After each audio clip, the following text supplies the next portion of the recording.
बिस्मिल्लाहिर्रहमानिर्रहीम। Dear students, उम्मीद करता हूँ आप सब लोग खैरियत से होंगे। स्टूडेंट्स, आज की इस वीडियो में हम एक्सरसाइज नंबर 10.1 का क्वेश्चन नंबर 3 सोल्व करने जा रहे हैं। क्वेश्चन नंबर 3 है, in each case use the initial condition and the general solution of the differential equation two determine a particular solution. तो स्टेटमेंट थोड़ी सी मैं आपको समझा देता हूँ। वो ये कह रहा है कि आपके पास कुछ पार्ट्स गिवन है, आपने क्या करना है, आपने इनिशियल कंडीशन जो क्वेश्चन की स्टेटमेंट में गिवन है वो यूज करनी है। फिर आपने जो जनरल इक्वेशन सॉल्यूशन है वो यूज करना है और आपने एक पार्टिकुलर सॉल्यूशन फाइंड आउट करना है जो डिफरेंशियल इक्वेशन आपको क्वेश्चन में गिवन होगी। तो कैसे ये करना है, इसको हम डिफरेंट पार्ट्स के ऊपर अप्लाई करते हैं, उस तरह आपको ज्यादा अंडरस्टैंडिंग हो जाएगी। सो पार्ट ए है x Y equal to c और वाई ऑफ 2 इक्वल टू 1, ये हमारे पास एक इनिशियल कंडीशन गिवन है। तो देखें, और ये हमारे पास x Y equal to c, ये एक जनरल सॉल्यूशन है। जनरल सॉल्यूशन इस तरह है क्योंकि यहाँ पे सी कांस्टेंट है, मतलब एक जनरल रिजल्ट है ये। जब हम ये इनिशियल कंडीशन यूज करेंगे तो हमारे पास सी की वैल्यू जो है वो कांस्टेंट की वैल्यू आ जाएगी, और जब उसकी वैल्यू हम यहाँ पे इस डिफरेंशियल इक्वेशन पुट कर देंगे तो ये एक पार्टिकुलर सॉल्यूशन हो जाएगा फिर। ठीक है, तो y ऑफ 2 इक्वल टू 1 का मतलब है जब x की वैल्यू 2 है तो y की वैल्यू 1 है। सो इसको इक्वेशन 1 कह दिया एक्स वाई इक्वल टू सी को। ये बेसिकली एक डिफरेंशियल इक्वेशन का जो है वो जनरल सॉल्यूशन है, और ये इनिशियल कंडीशन है हमारे पास y ऑफ 2 इक्वल टू 1। तो सबसे पहले आप जो है x equal to 2, y equal to 1, ये इनिशियल कंडीशन जो है आप इक्वेशन 1 में पुट कर दें तो ये बन जाएगा x2 y1 equal to c. So c equal to 2, तो c की वैल्यू हमारे पास 2 आ गई। तो जब अब इस c की वैल्यू जो है, जिसको हमने इक्वेशन 1 का है एक्स वाई इक्वल टू सी, जो कि जनरल सॉल्यूशन है डिफरेंशियल इक्वेशन का, यहाँ पे आप पुट कर दें तो इक्वेशन 1 हमारे पास ये बन जाएगी एक्स वाई इक्वल टू 2। तो अब ये एक्स वाई इक्वल टू 2 जो है ये जनरल सॉल्यूशन नहीं है, ये एक पार्टिकुलर सॉल्यूशन है, क्योंकि हमने कांस्टेंट की वैल्यू फाइंड आउट करके इनिशियल कंडीशन यूज करके वो पुट कर दिया है। तो ये अब एक पार्टिकुलर सॉल्यूशन बन गया डिफरेंशियल इक्वेशन का। तो हमने यही काम करना है जो रिमेनिंग 3 पार्ट्स हैं उनमें भी। स्टूडेंट्स, इसी तरह हमारे पास पार्ट बी है y equal to x minus x natural log of x plus c. ये हमारे पास डिफरेंशियल इक्वेशन का जनरल सॉल्यूशन गिवन है क्योंकि ये in term of c constant है, और हमारे पास इनिशियल कंडीशन गिवन है y ऑफ 1 इक्वल टू 2। इसका मतलब है जब x की वैल्यू 1 है तो y की वैल्यू 2 है। तो हम ये बेसिकली जो इनिशियल कंडीशन है ये यूज करके हम कांस्टेंट c की वैल्यू पुट करेंगे, फाइंड आउट करेंगे, और जब c की वैल्यू हमारे पास आ जाएगी तो वो हम यहाँ पे इस सॉल्यूशन में पुट कर देंगे। तो ये हमारे पास फिर जनरल सॉल्यूशन नहीं रहेगा, फिर ये पार्टिकुलर सॉल्यूशन बन जाएगा, और हमने यही काम करना है। तो सबसे पहले इनिशियल कंडीशन की जो वैल्यू है वो हम यहाँ पे इस इक्वेशन 1 मैंने कह दिया, इक्वेशन 1 में पुट कर देते हैं। x equal to 1, y equal to 2, जब x की वैल्यू 1 है तो y की वैल्यू 2 है। सो ये इक्वेशन 1 बन जाएगी, y की जगह 2 पुट कर दिया, x की जगह 1 minus 1 natural log of x की जगह 1 plus c। Natural log of 1 zero होता है, तो ये बन गया 2 इक्वल टू 1 प्लस c। ये 1 दूसरी साइड ले जाएं तो ये यहाँ प्लस है तो वहां माइनस हो जाएगा। सो c की वैल्यू हो जाएगी 2 minus 1 equal to 1। So c की वैल्यू आ गई 1। अब ये c की वैल्यू अब यहाँ इक्वेशन 1 में पुट कर दे तो इक्वेशन 1 बन जाएगी y equal to x minus x natural log of x plus 1। तो ये अब हमारे पास जो है ये एक पार्टिकुलर सॉल्यूशन हो गया।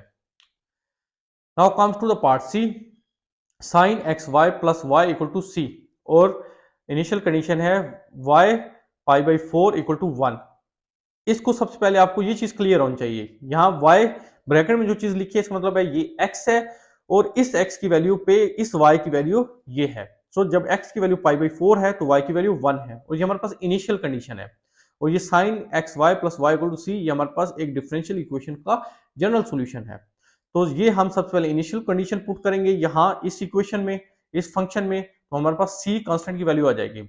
फिर उस कांस्टेंट की वैल्यू हम अगेन यहाँ पे पुट कर देंगे तो ये हमारे पास फिर जनरल सॉल्यूशन से पार्टिकुलर सॉल्यूशन में कन्वर्ट हो जाएगी। So put x equal to pi by 4 and y equal to 1 in equation 1। इस इक्वेशन 1 मैंने कह दिया अपनी अंडरस्टैंडिंग आसानी के लिए, आप नहीं कहना चाहते आप ना कहें। सो ये इक्वेशन 1 बन जाएगी साइन x की जगह पाई बाई 4, y की जगह 1, पाई बाई 4 इंटू 1 पाई बाई 4 ही होता है, प्लस y की जगह 1 इक्वल टू सी। अब पाई बाई 4 का मतलब होता है 45, क्योंकि पाई 180 होता है, 180 डिवाइड बाई 4 45 होता है, और साइन 45 1 ओवर अंडर रूट 2 होता है। तो ये 1 ओवर अंडर रूट 2 प्लस 1 आ गया। सो सी की वैल्यू आ गई 1 ओवर अंडर रूट 2 प्लस 1। अब ये सी की वैल्यू हम यहाँ इक्वेशन 1 में जो है वो पुट कर देते हैं, तो इक्वेशन 1 क्या बन जाएगी, इक्वेशन 1 बन जाएगी sine x y plus y equal to 1 over under root 2 plus 1। तो अब ये जो है हमारे पास ये एक पार्टिकुलर सॉल्यूशन है, क्योंकि हमने यहाँ कांस्टेंट सी की वैल्यू जो है वो पुट कर दी है। और वो कैसे पुट की है? इनिशियल कंडीशन यूज करके और जनरल सॉल्यूशन की मदद से। सिमिलरली हमारे पास पार्ट डी है और ये लास्ट पार्ट है क्वेश्चन नंबर 3 का। इसमें भी हमारे पास एक सॉल्यूशन है y square by x equal to x square by 2 plus c, और ये एक जनरल सॉल्यूशन है डिफरेंशियल इक्वेशन का। और इनिशियल कंडीशन है वाई ऑफ 1 इक्वल टू 1। तो अब ये इनिशियल कंडीशन यूज करके सी को फाइंड आउट करते हैं सबसे पहले। वाई ऑफ 1 इक्वल टू 1 का मतलब है जब x की वैल्यू 1 है तो y की वैल्यू भी 1 है। So put x equal to 1 y equal to 1 in equation 1। इसको इक्वेशन 1 क्या दिया मैंने?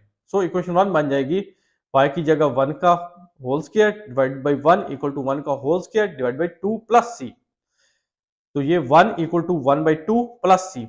अब ये 1 बाई 2 हम लेफ्ट साइड ले जाएंगे, यहाँ प्लस साइन के साथ है, वहां जाके माइनस साइन के साथ हो जाएगा, तो सी बन जाएगा 1 माइनस 1 बाई 2। यहाँ 2 एलसीएम ले लें तो 2 माइनस 1 1 बाई 2। सो सी की वैल्यू आ गई 1 बाई 2। कॉन्स्टेंट की वैल्यू हमने फाइंड आउट कर ली है इनिशियल कंडीशन और जनरल सोल्यूशन यूज करके।